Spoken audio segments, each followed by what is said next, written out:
For Inside Carolina, I'm Taylor Vippolis, and you're listening to this podcast, which is a part of the Inside Carolina Podcast Network. On today's episode, I'm joined by my fellow Carolina football lettermen, Mike Ingersoll and EJ Wilson, to talk about Carolina's loss against Georgia Tech. Before we get started, though, I just wanted to say thank you for being here.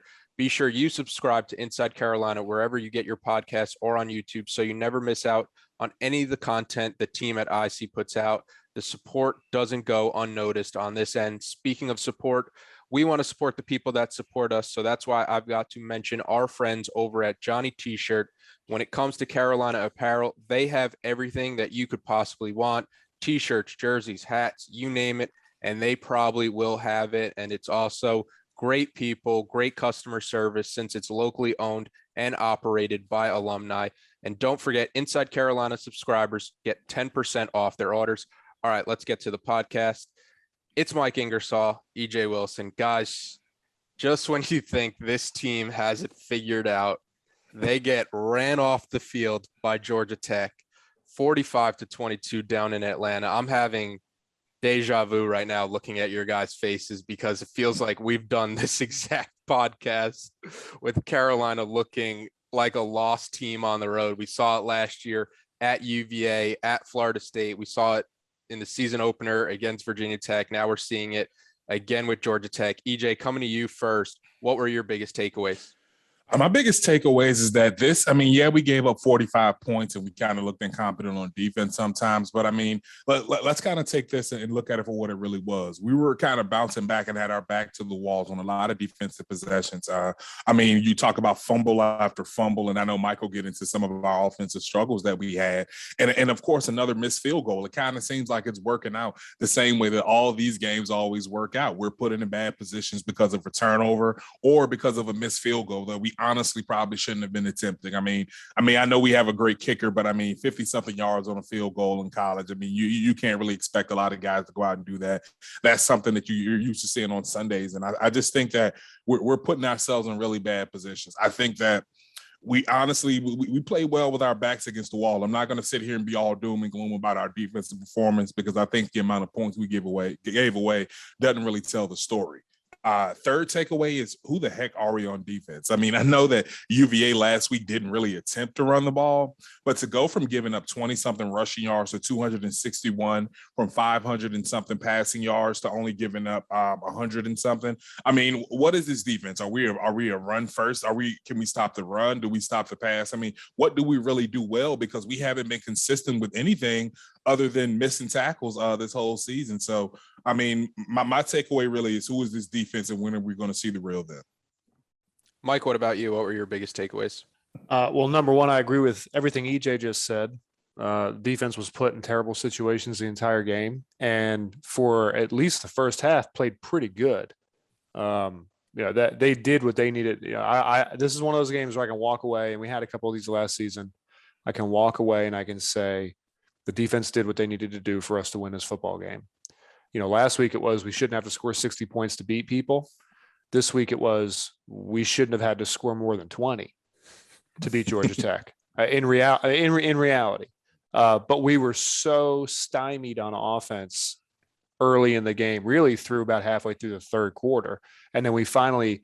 What's frustrating to me is we finally seem to figure out, or at least play with the type of urgency necessary to score points quickly and start pouring it on. If we had put together a couple of drives in the first quarter, the way that we put them together midway through the third quarter when we had to hop into basically 2-minute drill halfway through the second half, that might have been a completely different football game. The complexion of that game might have looked entirely different. And the good job the defense did do for the majority of that game might be more recognized this morning than it is, than it will be, throughout the rest of the week. So again, defense did what they had to do to win the game. The offense let them down. On the offensive side of the ball, positivity pod. I think we found our offensive line combination. And I hate to say that because I love Brian Anderson and I have for several years, but I don't know that Q Johnson didn't win that job on Saturday. And I know that Brian's banged up, and I hope that if that is what's going on, he gets healthy because he is a good football player. And if I had my druthers, I'd have him in there. He would be the starting center, just from an experience standpoint and from a chemistry standpoint. He's been there for so long. He seems to be very well liked in that building and amongst that line. And he is that senior, older, long in the tooth leader that they need. And they need that guy on the field. It's not as good to have him just in the meeting room and on the sidelines. They need him in the field. So I hope if he's just banged up, some of the physical shortcomings in his play, if that's the result of injury, that gets cleaned up and he's back out there and he looks like the Brian Anderson playing the way that I know he's capable of playing. But he did some things that were uncharacteristic. Generally, though, I've been seeing them recurring throughout the course of the season. And again, our interior offensive line, our interior three, continue to show the same mistakes over and over again. So as a precursor to this podcast, when Taylor asked me, what are the issues on the offensive line? Here's my answer. It's coming. And this will be my answer for the rest of the season. And it's been my answer for the past 3 seasons. Their technique is bad. Their footwork isn't great. Their hips are too high and they're burying their heads in pass protection.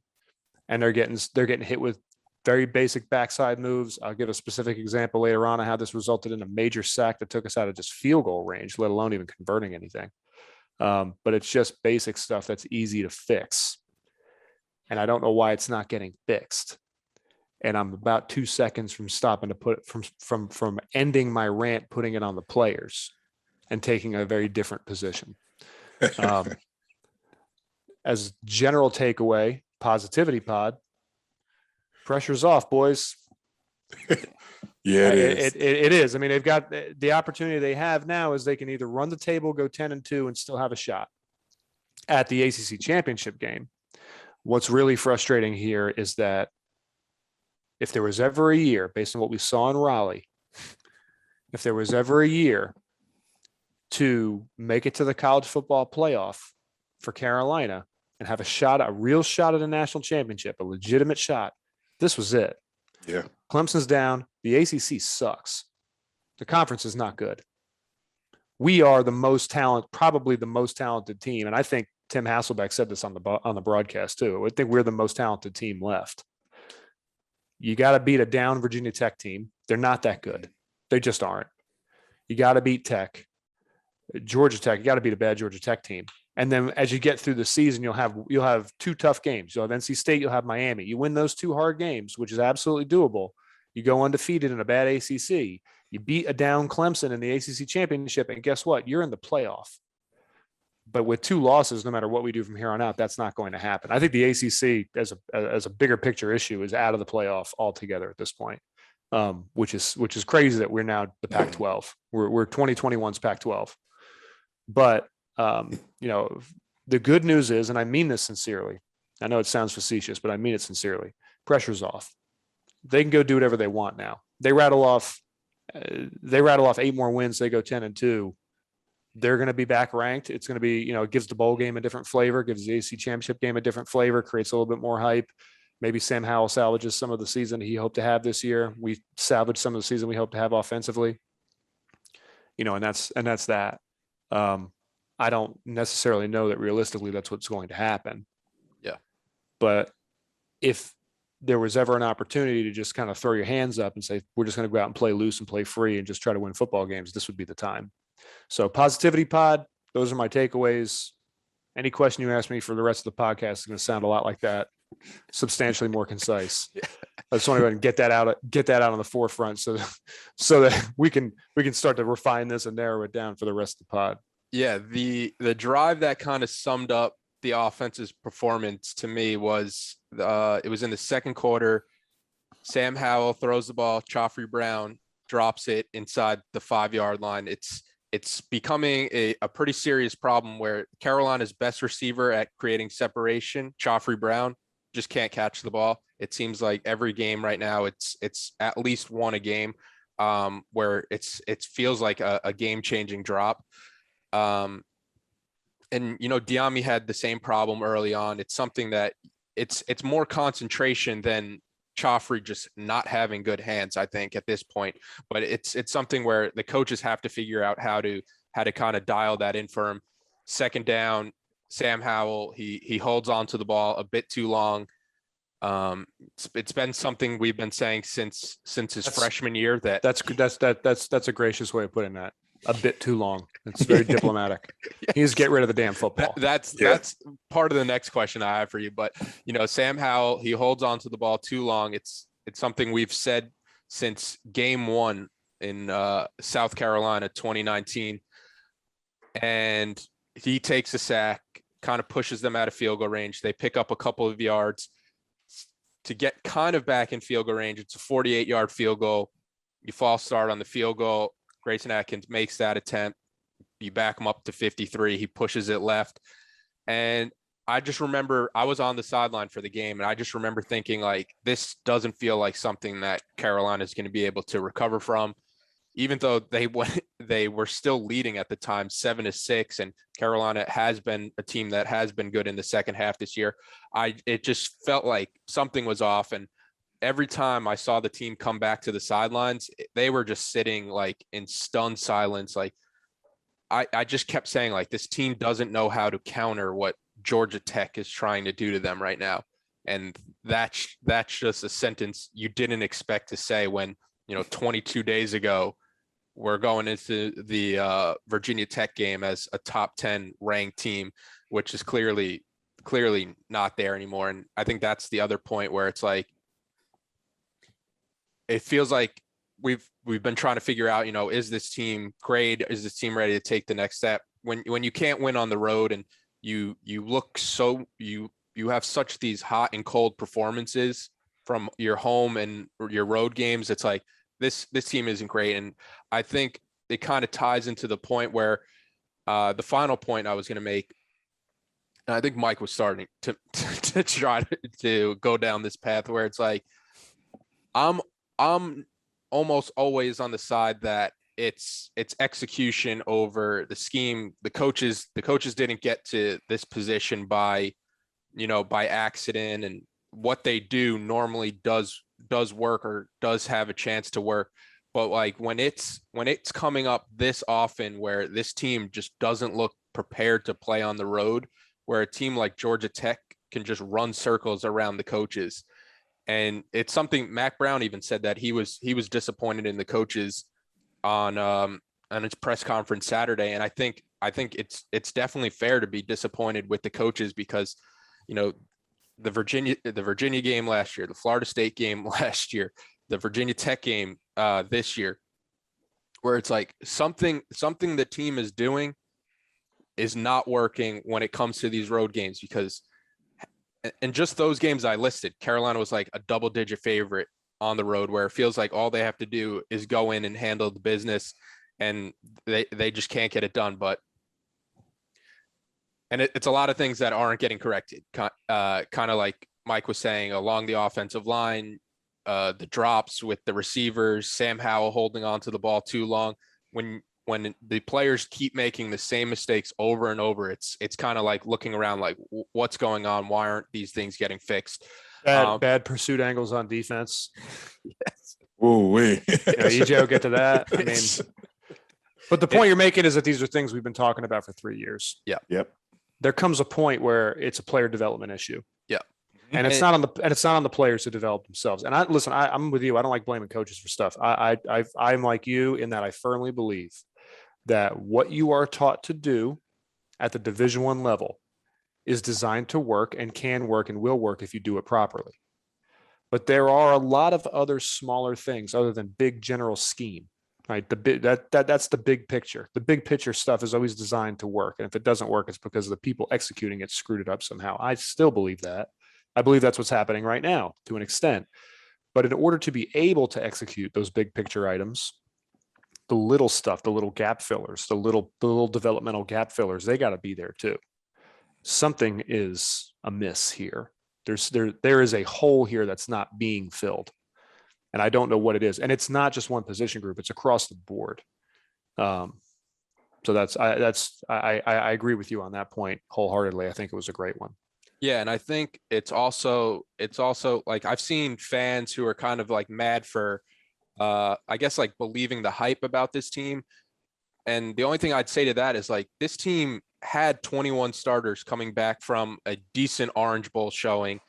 You know, you had a lot of reason to think that this team was going to maybe not compete for like the playoffs, but at least be the team that steps up in the Coastal and says, like, you know, this is ours for the taking with a quarterback like Sam Howell. And it's just like it's just so far from that. And we're sitting here 4 games into the season talking about regression right now, which is it's crazy to even say that we're sitting here talking about a team regressing going into year 3 of a program. But Georgia Tech, they came into Saturday's game tied for 122nd in the nation with 2 sacks through 3. How low are their uniforms ranked? Pretty low. How low is their head coach's game day attire ranked? God, the lowest. He doesn't. Yeah, that guy looks like a t-ball coach. The flat brim, was he wearing a flat brim? I couldn't see on the sidelines. He had the flat brim. He had he did. The white guy with the area code all over his stuff. This guy is 404, man. The guy. I bet that guy barbecues and has great cookouts on the weekends. I'd like to go to, if we're ranking ACC coaches, I'd like to go to a cookout with. Jeff Collins is up there. He's up there. I bet that guy parties. Yeah, he does. So Georgia Tech, they come into Saturday's game tied for 122nd in the nation with 2 sacks. Yellow Jackets then proceed to sack Sam Howell 8 times. When you see a number like that with no context, the pitchforks come out for the offensive line. It's misplacing a lot of the blame, though, when you're looking into it, because Sam Howell, like we just mentioned, he holds on to the ball, has held on to the ball far too long. Mike, overall, I think I was listening to the Day After podcast, and Jason Staples was kind of making the point that the holes for the running backs, they're not like these giant holes, but there are gaps for them to hit into. And it's just something where Javonte Williams and Michael Carter, they had, you know, elite vision, where they're 2 of the top 5 backs in all of college football. And they were able to see some of these holes that were there. And if you have a guy like Javonte Williams and Michael Carter on Saturday, a lot of these rushes that are going for no gain or one yard, you know, they're having the chance to go 6, 10 yards, 15 yards if you have guys like Javonte Williams and Michael Carter. And then obviously the 8 sacks, a lot of that's not on their fault. When you're looking at this team run and pass wise, what was your kind of overall assessment on the offensive line for how they played? Is that kind of right, where there are enough gaps there where the running backs should be hitting them, and it's just a vision problem? Yeah, I'm not as upset with them in the run game as I am in the pass. I think the run game, they're doing what they need to do to be moderately successful. I mean, they're not doing anything in the run game where they shouldn't finish every game with at least 100 yards rushing, legitimate 100 yards. That's net rushing. That's counting sacks and everything. So, you know, let's call it the way that we're looking right now. That's 120 yards, you know, gross rushing yards every game. And that's just like by accident. That's just default. You walk into the stadium, we should just go ahead and pencil in 120 rush yards, 100 rush yards, you know, into the stat book before we even, you know, flip the coin before kickoff. I think what you have is inexperience at the running back spot, not in terms of snaps necessarily. We know that. I mean, we've got some older guys back there that are running. We've got some younger running backs. We got Ty Chandler. I mean, he's been around college football for a long time and has played, you know, at a historically strong program in obviously the best conference in college football for a number of years and had success there. So it's not an experience on the field problem. It's a cohesion and an experience with the group problem. And guys like Ty Chandler are just, though he is extremely experienced back there, and though he has played some football, he is becoming more and more familiar with his offensive linemen. They are becoming more and more familiar with him too. And then you got a guy like Earl Hood's kid, Caleb Hood. You know, you've got him back there. I think he's going to be a really good player. You know, and then we've got our other running backs. I think we have a good running back group. They just need time to become what Michael Carter and Javonte Williams were. We remember Michael Carter and Javonte Williams the last 2 years, but they weren't, when they were freshmen, they had their own struggles. Javonte had a fumbling problem. We forget that. Remember Wake Forest a couple of years back? Snaps off a 14-yarder right up the gut and fumbles.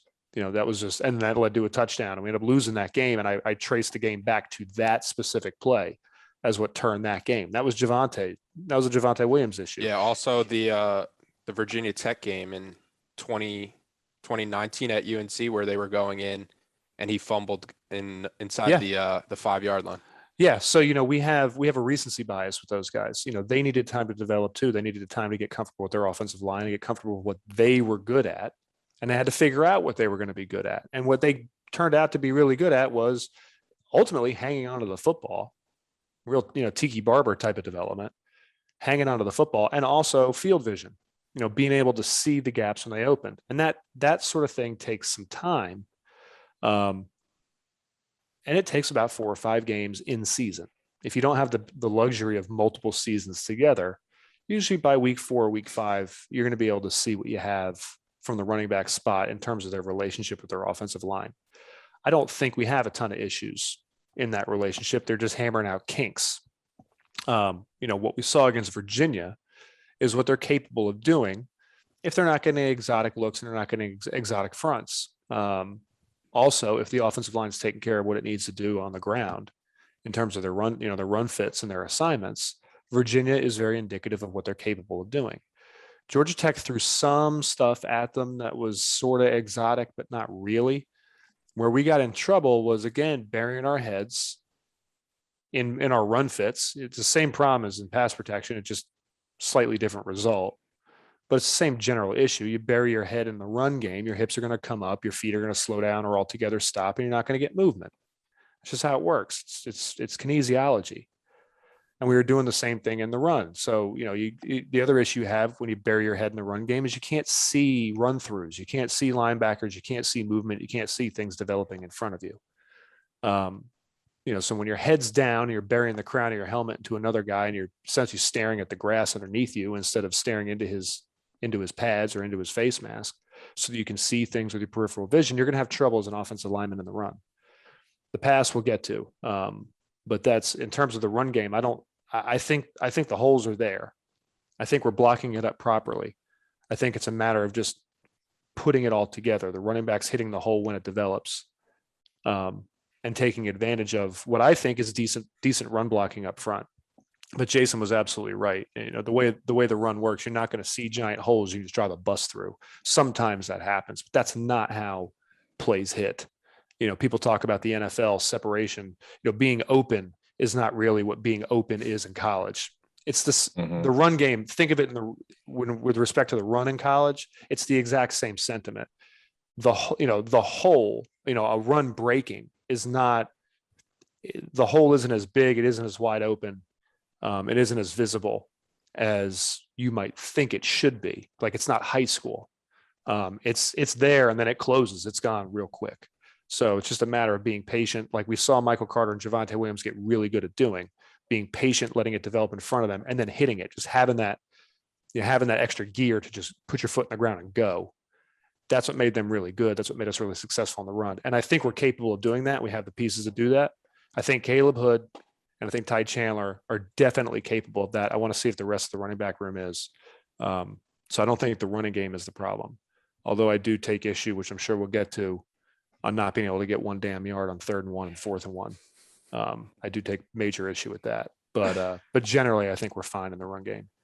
EJ, defensively, Carolina only allowed 81 yards in the first half, and that's including getting put in a couple bad situations. They lose the turnover battle 2-0 in the first half, and the defense, for the most part, it was a bend but don't break type of defense.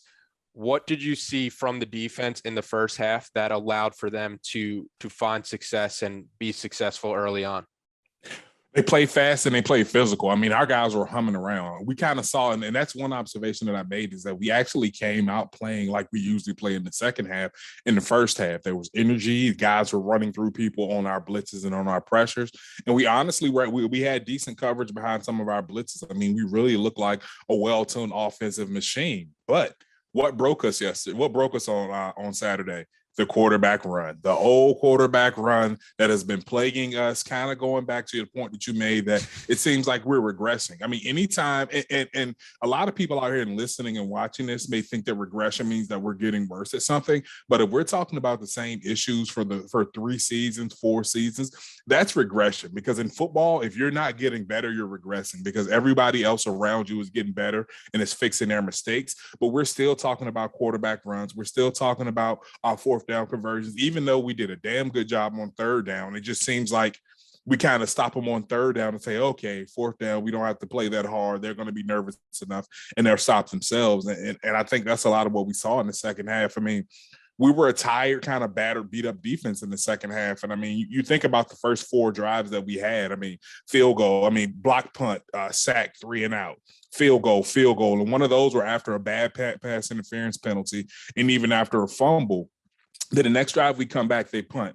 Then after that, that's when they switch the quarterback up. That's when they get the faster, more experienced guy in there, and they start running the ball right down our throats. I mean, it was just kind of, it was a lot of disheartening mixed with a lot of things that were encouraging to me, but we just shouldn't be in that position. I mean, why can't we play the same type of football in the second half as we did in the first? Why can't we read our keys and stop a simple zone option? I mean, guys were out of position all day. I mean, we saw Eugene Asante come in the game and completely overrun a play. We saw Don Chapman completely overrun a play. So maybe we were playing a little bit too aggressively on Saturday, because, I mean, some of the plays that we should have made, we weren't making. I mean, we were missing sacks. We were just overrunning the ball, probably playing a little too fast. But I would really like to see our guys calm down. I would really like to see us go out and actually stop somebody, but it doesn't look like that's going to happen if we can't stop the quarterback run. I mean, I don't know if it's kind of like what you guys were alluding to with offense.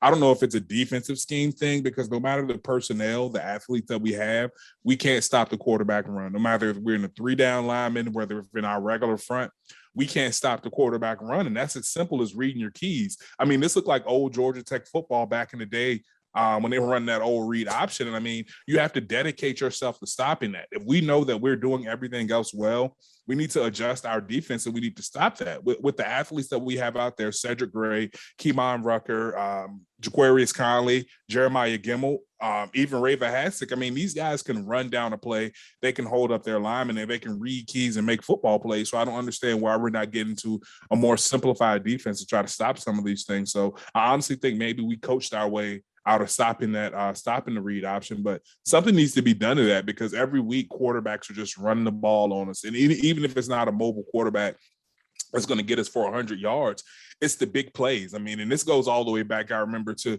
that same Virginia Tech game at home in 2019, where we had a quarterback who was borderline immobile, running for 15, 20 yards up the middle, getting big first down and fourth down conversions. So it's not only that the quarterback's running on us, it's when he's running on us, it's the situations. They're usually for first downs or touchdowns. They're not just 5-yard runs here, 6-yard runs here. They're big plays that are happening from the quarterback running the ball. And until we fix that, we're not going to be competitive in the ACC or in any other league or anyone else that we play, because they're going to take out the traditional pocket passer, put in a dual threat quarterback, and just let them run 475 yards. So and until we fix that, we're going to continue to regress and look worse and worse on defense from a week-to-week basis.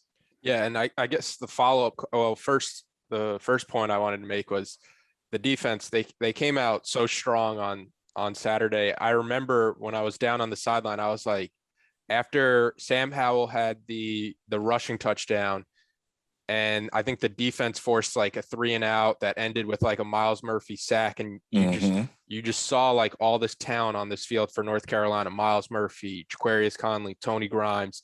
Offensively, you have somebody like Sam Howell. You have a bunch of guys who this Carolina team expects to be playing on Sundays. I was like, oh, this game is going to be a walk in the park. And then maybe it was a case the offense, they had they did it a little too easily going down that first drive, because they just did not look the same throughout, put the defense in a ton of bad spots, but I've also seen the people who are wanting to see more younger guys on the field, EJ.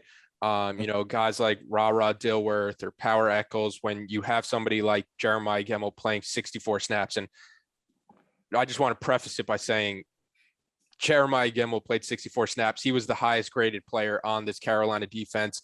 It goes back to the point we've kind of made sometimes where it's like, if you think this Carolina defense has problems, you take Jeremiah Gemmel out of that, they're from talking with people, from watching them, if you take Jeremiah Gemmel out of this equation and take him off the field, we're going to be talking about even more problems.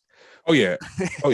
I think, and people think that things look bad now. Yeah, we want to see all these exciting young guys come on the field, but without Jeremiah Gemmel, we go from a below average defense to an incompetent defense. I don't think there's any way we operate. I mean, that's kind of like when I'm in my early days of playing. If you had taken a guy like a Mark Pascal off the field, or if you take a guy like Quan Sturdivant off of the field, yeah, we had a lot of talent around us, but these were the glue guys. These were the guys that understood every level of the defense, from what the secondary is doing to what the linebackers are doing to what the defensive line is doing. He's a coach on the field. And for one, he's obviously our best player on defense. He's getting great. He carried out the highest, playing 64 snaps. For a linebacker, for anybody playing defensive or offensive football, that's impressive to do when you're playing the most snaps and have the highest grade. So we know we don't take him off the field. We find creative packages to get some of those guys off the field. I think on the field to really highlight what they do well. With Power Eccles, I think it's his speed and his power and the tenacity with the way he plays football. So yeah, you put him out there with Jeremiah Gemmel, let him blitz, let him rush the pass, or let him play the hard-nosed football he likes to play.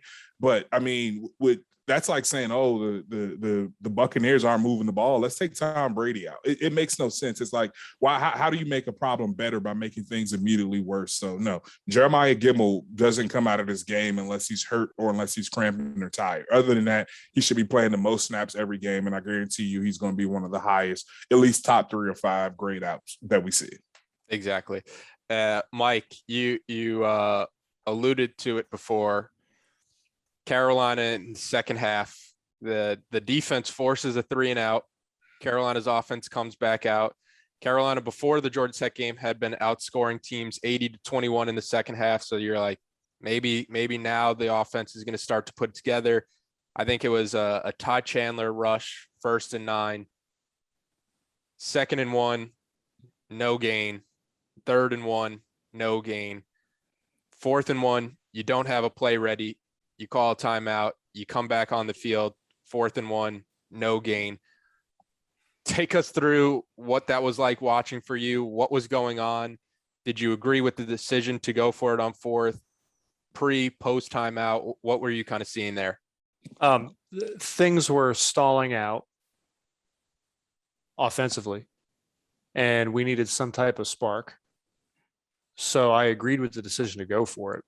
Conventional wisdom and the coaching books will tell you that if you're going to go ahead and go for it in that situation, you're behind the 50. Okay. So you're in their territory, and I guess you're in your own territory. I always get that confused.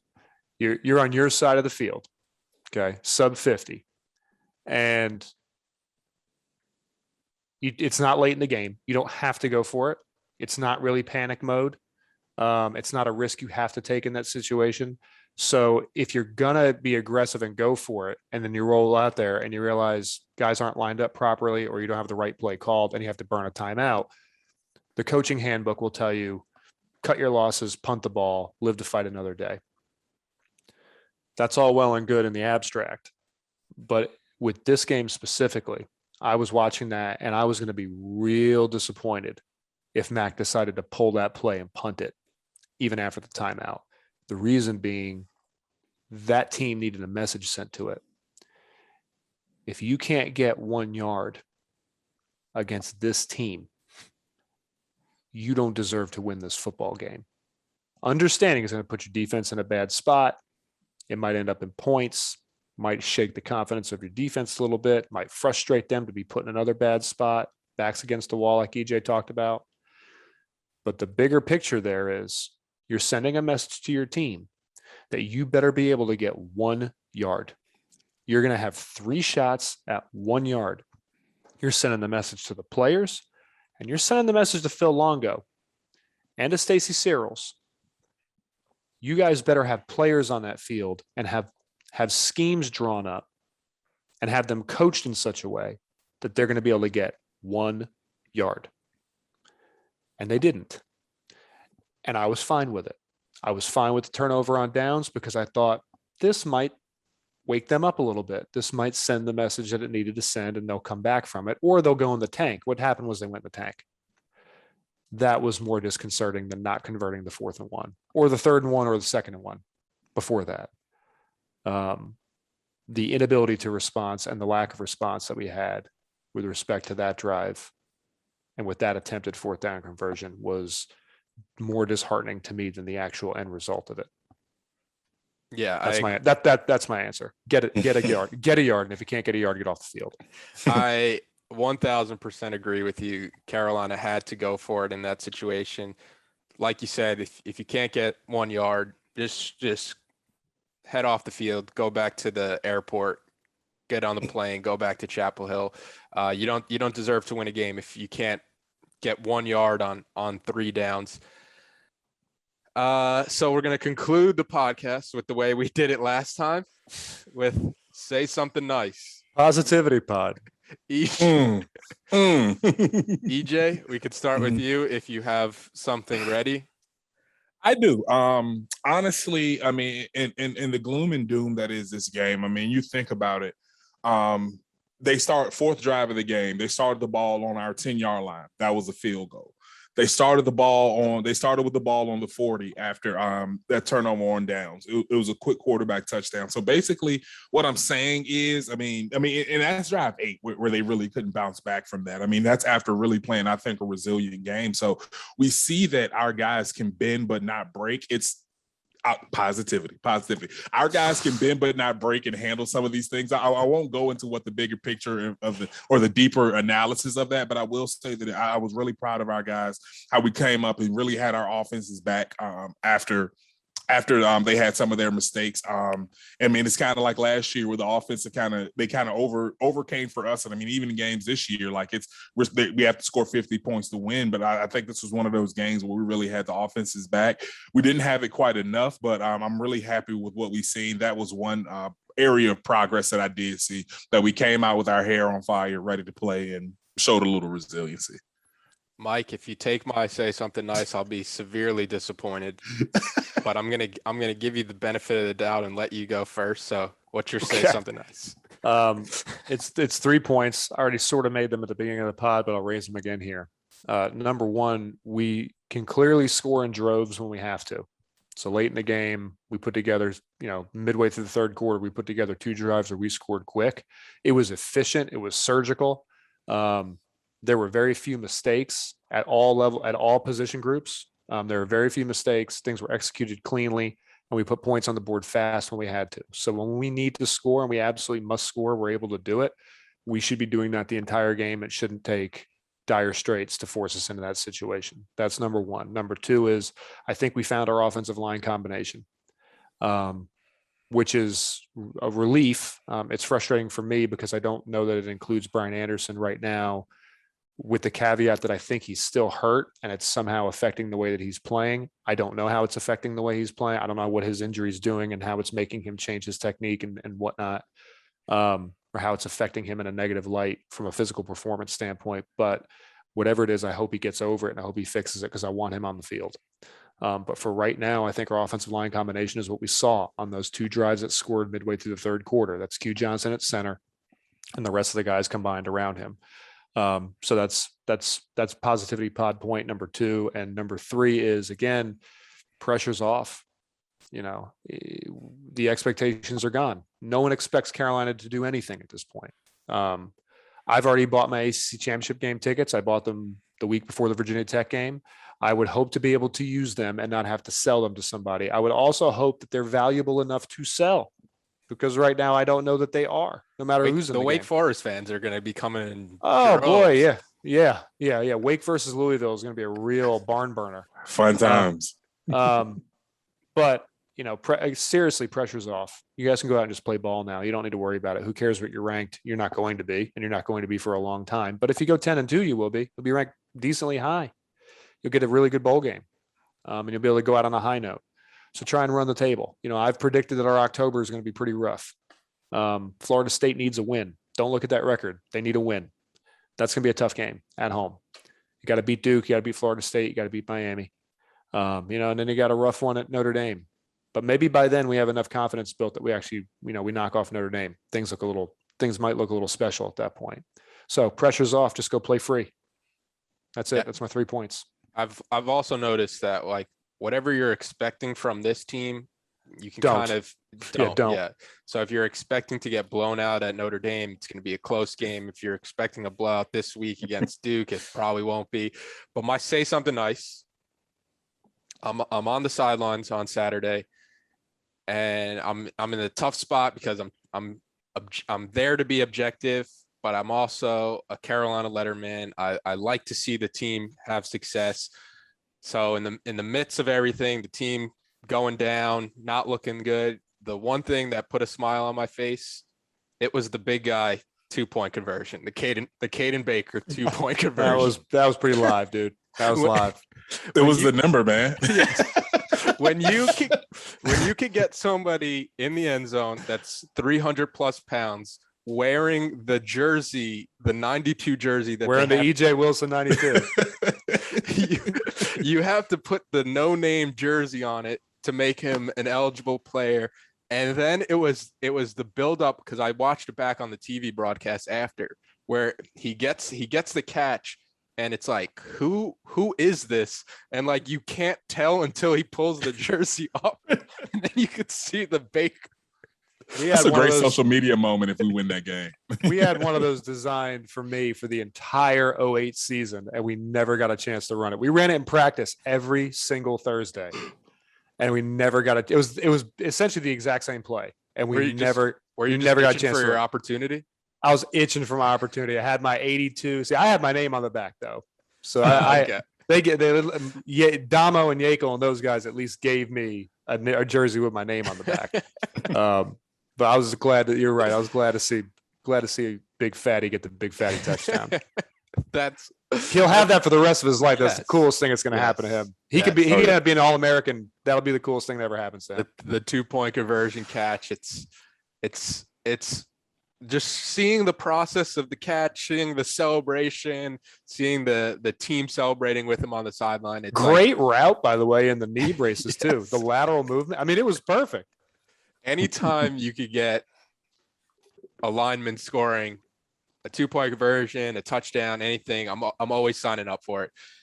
Mm-hmm. But guys, a great podcast this week, despite the topics talked about. Carolina back in action Saturday, October 2nd, a noon kickoff against Duke for the Victory Bell on ESPN2. Guys, thanks for your time. Thank you. See ya.